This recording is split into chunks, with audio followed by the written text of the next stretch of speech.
What's cracking, guys? Welcome back to another update on the bike.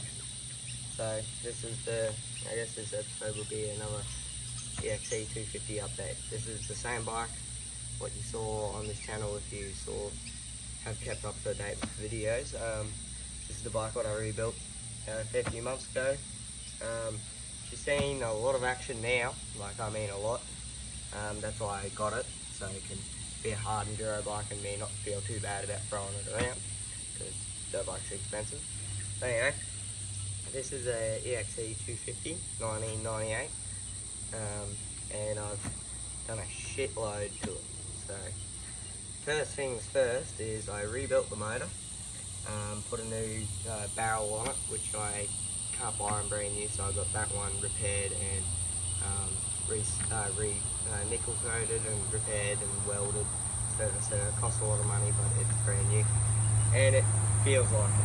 And in between things that I did while the motor was out and that was sanded back the frame, repainted it orange, which I regret because you can really see the scratches and dings on orange. So I'm going to take it back to black when I go to rebuild the motor again, which we'll talk about in this video. I've put clutch, a lot of other things in it. I've probably said in prior videos.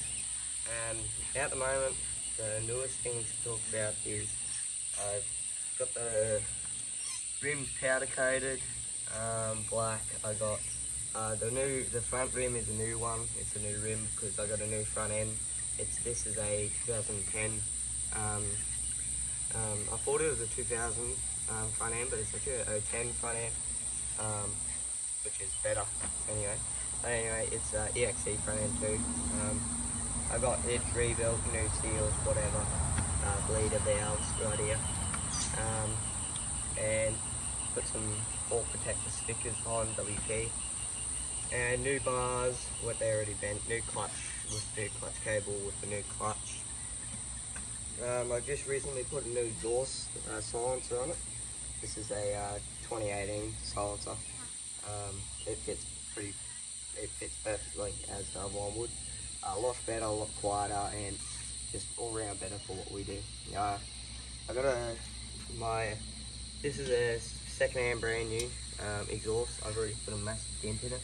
Don't look at that. New exhaust because the other one, which I'll go get, was ruined. It was pushed right up against in there, and it was actually touching the tank on the other side. But yeah, so the Kickstarter spring is still broken in here because I didn't replace that when I rebuilt it, and it broke. So when I did the clutch, I took that out because it was broken, and lucky I did that because it was about to fall into the clutch basket. So I did that, and now the Kickstarter just stays down. Which when I rebuild it again, I'll put a new new Kickstarter spring in it. That doesn't matter. I just got this to hold it. Radiators are wrecked. I'll have to put new radiators on it. They don't leak or anything, but they're wrecked. So that's why that's like that. Headlight lasted 2.5 seconds. Smashed it out on the tree, so it doesn't have a headlight no more. Still running the battery with the thermo fan because you need that. Got a battery and thermo fan in there. Swing arm guards have not fell off yet, they've copped an absolute beating. I'm running a Shinko 525 on the rear. It's a really good tire, I like it. I'm going to probably stick with it because what we do is perfect. It's perfect for that. Really like it. It's good price too. New brake pads, front and rear. Obviously new front end. And these are the same original plastics on the bike as when I did the rebuild video, so they're looking pretty scratched up and hard Duro style. Up on here I got the original throttle still. It's fine, it's taken so much abuse and it's really good. You can see why people like these wheel throttles.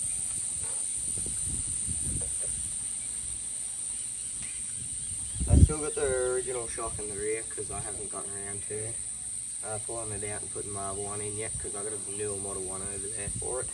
Just haven't done it yet. I did have a bash plate. It fell off on a ride. It's no longer there. It's gone. So you've got to be mindful of that when you're riding rocky shit. But anyway, this exhaust is a lot better. As you can see, it's solid and it's a lot straighter in the header pipe, besides this dent. And it bolts up perfectly, and lines up to the silencer a lot better and doesn't leak. Go get the other exhaust. It's done really good. It's really crimped, pushed in. This top bit is pushed in really far. Right here where it's shiny here is where it's touching the tank, fuel tank, which that's very scary. And under here the spring was wearing through really bad. As you can see, it's kinked really bad here. A lot of dents, scratches. And that side too, a lot of dents and scratches. So, yeah, no longer just piping's on there. I'll put up some photos of it on the other side real quick. And as you can see, the difference. Massive difference, and it's actually straight in the header. So, big difference. Happy with how it's turned out. It's finally up to the standards of feeling like a nice, stiff, modern enduro bike.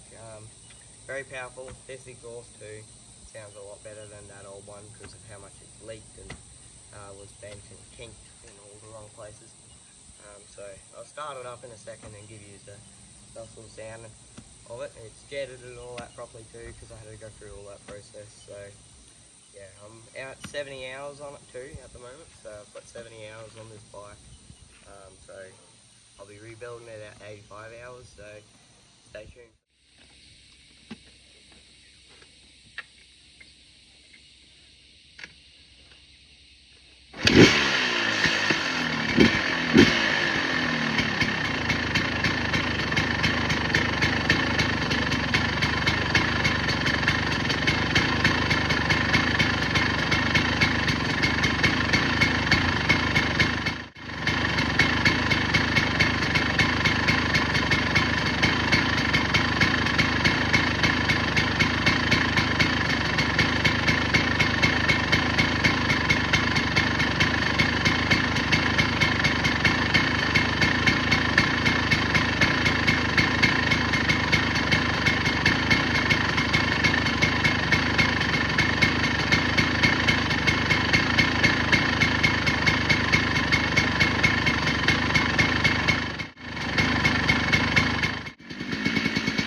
Deaded right, she's running right, and she's finally feeling nice and stiff and modern and perfect for hard enduro. So, not much else I'm going to do to it but rebuild it and keep it maintenance for now, so it's pretty good. Might put a Red Bull stick kit on it, yeah, maybe, you know, look like professionals. New radiators too, I will do. But yeah, anyway guys, thank you for watching this video, and I hope you enjoyed. Like and subscribe, and I'll see you in a riding video.